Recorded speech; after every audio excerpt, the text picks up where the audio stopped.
we're back up. We're back up. Excellent. And I did joke. I was like, how long does it take till Scott and Joey run out of internet this week? And apparently it took that much. About an hour and a half. About an hour and a half? That's not too bad, though. I'm being told I still have internet. Yeah. That's how old I am. I need to be told that I still need internet. I was like, is the internet where? The world's out of internet. What's going on? It's like, we ran out last week. We did run out of internet last week. Yeah, I didn't know you could run out of internet in 2020, but apparently you can. But I think across the board, really, like the daiquiris were pretty subpar, but everything else was quite tasty tonight. Yeah. I haven't had a look at that Ardmore in a long time. I think probably like since we got it in. I think we got it, and then we probably taste tested a bottle, and then I think that might have been the last time I've seen it. Yeah, okay. Since we sold out. I've definitely been through a few of them, so... Yeah, well, yeah. How about How to Sport, Oak Barrel, Best? Aside from Barrels, how are you gents doing at the uncertain daiquiri times? Excellent use of the word. I love the word. Use the word daiquiri. Well done. And do you want to go, should I? You can go. Honestly, I think that we find ourselves very lucky to be able to come and sit here and do this sort of thing and complete our day jobs and things like that. There are probably like loads and loads and loads of more people out there that need support. So the best way to support us would be to maybe obviously be buying local 100%, but if there's something that you can't buy off us or that people you're looking to get in contact with, hit us up. We will happily point you in the right direction. And your support to us, we can just guide to somebody else. We're in those certain daiquiri times at the moment, but I think we would love to see people supporting other people all around. Yeah, I think Two comments very quickly. Marco Grez is on the Facebook there saying that heads up, Casa de Vinos down in Port Melbourne. They got an e-store as well. Have some bottles of the Ardmore. So get on that if you want to get some gritty, ugly Ardmore. But definitely, Joey. But we're very mindful of the fact that we're allowed to stay open, and we are a bottle store that maybe has been hit a little bit more. Let's say a little bit harder than some of the other suburban bottles. Every bar, every restaurant doesn't have that luxury right now. There's also the issue of wineries and producers who have just come out of bushfires, and they may not have wineries, they may not have buildings anymore. Well, I don't actually think I mentioned, but Brian farms all of his fruit for the estate series this year, and won't get anything. There's no 2020 vintage. There's no 2020. Oh no, there's no 2020 estate vintage for Ravensworth. He's working very hard with the other Joe Perry at Dormalona in Mugger River. There's another Joe Perry. So there's another Joe Perry. Far more talented than I am. And also I think Ricky down at 2 Ton Tasmania, and also Tofa at Wildflower. So they're going to figure out something to do with the grapes from that and from their own vineyards. So that was a quite big deal that there would be no 2020 harvest at Ravensworth. Yeah, and I think it feeds into my point, I guess, that we don't exist. Like, Joey and I can't do the easiest job in the fucking world if the producers don't exist. So now's probably a good opportunity to reach out and buy directly off them, give those guys the full margin, let them keep staff on, let them, put some money into their local economies, their regional economies, because they need it. And, full circle, say, we survive this by the skin of our teeth, but they don't, then we're dead in the water anyway. We need them to survive because we rely on them.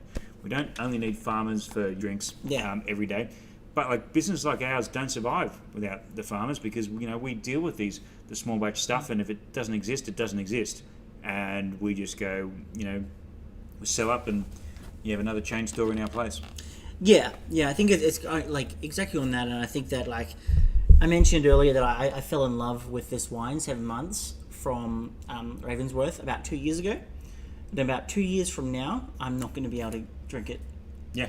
Because there's going to be no 2020 7 months. So I'm enjoying these bottles, and I know that everyone that comes into the store and buys one is going to enjoy one as well, and I know that the team at Ravensworth are going to enjoy knowing that you guys are going to enjoy them, and as is every winemaker in Australia. But yeah, I think that let's just back each other, really.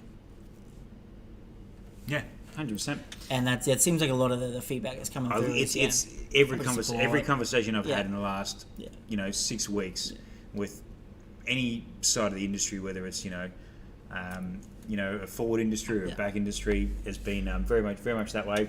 Well, a question we were getting a little bit in the previous was that obviously with restaurants and bars being able to trade off premise, how does that affect us? But I think the way we both answered was Please doesn't. Keep my fucking live. You want a six pack? Go to your local and buy six. Buy two. Purely for my mental health. Can we keep all the bars alive so that at some point I can come back into it?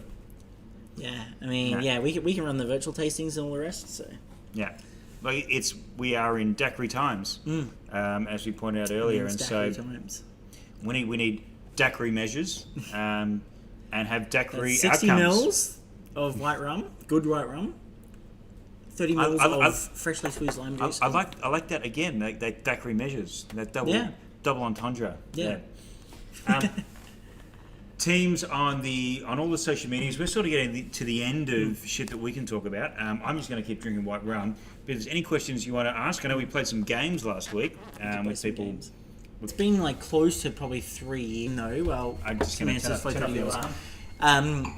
Says what's your bet for the next trendy white grape to be super popular, and beat me to the punch, but a very important person in both of our lives, Mr. Paul Downey, has chimed in and said ferment will be the next white grape to be popular. When are we getting the palate, Paul? Yeah. And I don't disagree. I think that with like the potential that we see with grapes like ferment in Austria and Hungary, and also places like Slovenia that are making these incredible expressions, I think it could be. I don't know if there's any ferment in Australia at the moment. There might be. It might be need to be labelled something else here. If I had to chime in with my next popular white grape, do you think Sauvignon is cheating? Yes.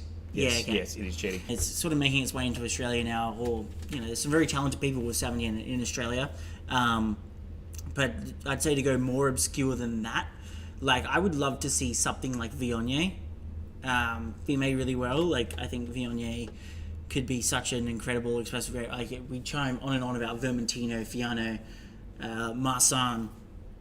The Chalmers Vermentino is very good. Yeah, so the one about says Heretic Wine Sauvignon is amazing. It is a very, very good wine. But wine about it is still cheating. It's very good, but it's already Sauvignon here. We've ruled out. So if we had to go it's cheating. If we had to go more obscure than Sauvignon, can we work back to ferment? Talk a little bit more about ferment. Well, so it's obviously the key component to Tokaj, which we're going to be touching on in a couple of weeks. So our new friend from the Hungarian embassy. But obviously, we don't know if there's any grown here yet. I haven't seen any Australian ferment. And Charlie has joined the chat as well. G'day, Charlie. How are you, mate? What, the Charlie? The Charlie. The Charlie of Virtuous Fine Australia. Charlie, yes. One of us asked what's happening. So the question is, what is going to be the next popular white variety to kind of take the world by storm? Obviously, the Chardonnay of the 90s, the Sauvignon Blanc of the 2000s, the Pinot Grigio of the mid-teens. And I took it on myself to make it very difficult, to basically make it a grape that's not grown in Australia yet. Well, you could, you say Vermentino. I don't know if Vermentino really has the drive behind it. So basically, when you see us both look that way, we're both looking at the fridges going I wouldn't mind what's seeing, selling at the moment? I wouldn't mind seeing Semillon make a return, to be fair. I just think that variety could be incredible. Trebbiano. Is it too late for Muscadet? I don't think Has it already I think taken it might over? be too early. Well, yeah, Muscadet's kind of grown to popularity as well. But Got to ask for Muscadet today. yeah, And I said, Hey. mate, say good day to Muscadet. if someone got a hold of some really good Grenache Blanc clones and started growing that down here and started doing some incredible sort of like, white Southern Rhone takes, I think that'd be pretty amazing. What do you... So, okay, for people who... I mean, I know that Instagram is full of wine people, and I'm a little bit lost here. What do you mean by a Southern Rhone take? The Rhone sort of specialises in whites and reds, but in the north you see varieties like Marsanne, Roussanne, Viognier. In the south you see Grenache Blanc, Muscat, Viognier again down there, Clairol, like crazy blends. I almost wouldn't mind seeing Australian wine kind of gravitate towards more of a location based popularity more than a variety based popularity. So like, Okay. it's like Yeah, you're yeah, going yeah, down like yeah, a route yeah. like going down a route like Grange, where it's not necessarily about the single vineyard, single varietal that it's grown on, but it's more about the place and the blend. Yep, okay, yep. I think that'd be quite interesting. But That's very old world of you, millennial. yeah, but I drink old world wine. Well, I drink single site, single varietal old world wine. But For you those look at a pla- place like Alsace that has these amazing old world blends, and no one can tell you what variety is planted on the vineyard. Like I think that's really cool. I think that you kind of take away from, well, this is what Shiraz is supposed to taste like. If And you it- just kind of this is what this vineyard is supposed to taste like. I think that really could change people's perception on Australian wine. Yeah, I guess sort of, buys into that, like, incredible stories of, like, Dean Hewitson finding, vines in the back of his property and going, Yeah. what the hell Yeah. is this? Oh, it turns out to be the oldest Yeah. in the world.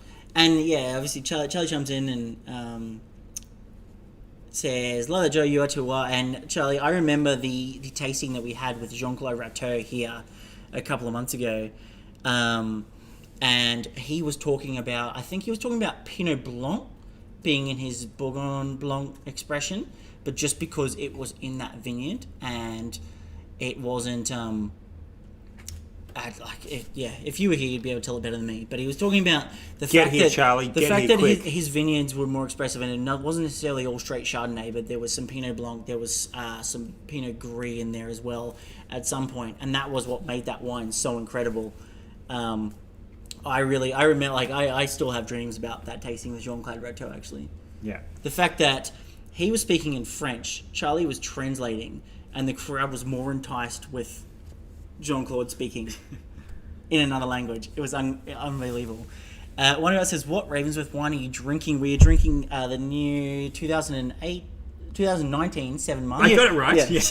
Congratulations. Wasn't pretty good, but I got it right. Um, Apparently, according to God, who Yeah. is also known as Downey_Paul, the Perth Hills are growing a bit of ferment. yeah, So right. Maybe you're right. I'd love to see it made in like straight varieties. That'd be really cool. Yeah. Do you, Paul, if you're still there, do you know what it's going into? Where it's coming from? And then Virtuous. So, yeah, Charlie says many varieties grown together they become what? Yeah, exactly. I think that's kind of the magic of the old world, which I think it's a little bit forgotten here in Australia, where people might be ripping up some like amazing old varieties purely, and like you can't blame people for ripping up vineyards purely to make more money. I think that if you're in a situation where it might make sense to grow Shiraz instead of Mourvèdre or something like that, or Durif or whatever it is, you can kind of see that. But I think there's such a beauty in these old amazing vineyards that people have held on to for so long, that do make they become one together. Yeah. Exactly. And Just hold that Yeah, thought. okay. Yeah, because I know it's going to be a long thought. I want to It is say gonna be a long a thought. quick farewell to Whiskeyography. Thanks for joining us again. We love having you and your questions there. I'm also going to say a quick farewell to the Facebook viewers here, because we're a little bit mindful of internet, given we did run out last week. So if you're listening on the Facebook, come and join us on the Instagram. It's just at Oak Barrel. And the best thing about that is the Instagram is not saved, where the YouTube, so the YouTube and Facebook feeds are there for life. True, yes. So whatever happens next, we can wipe off in a little while. So we love you, Facebook, and we're going to tune out there. But yes, please, Joey, tell me about the diatribe you're about to just go on. Well, so no,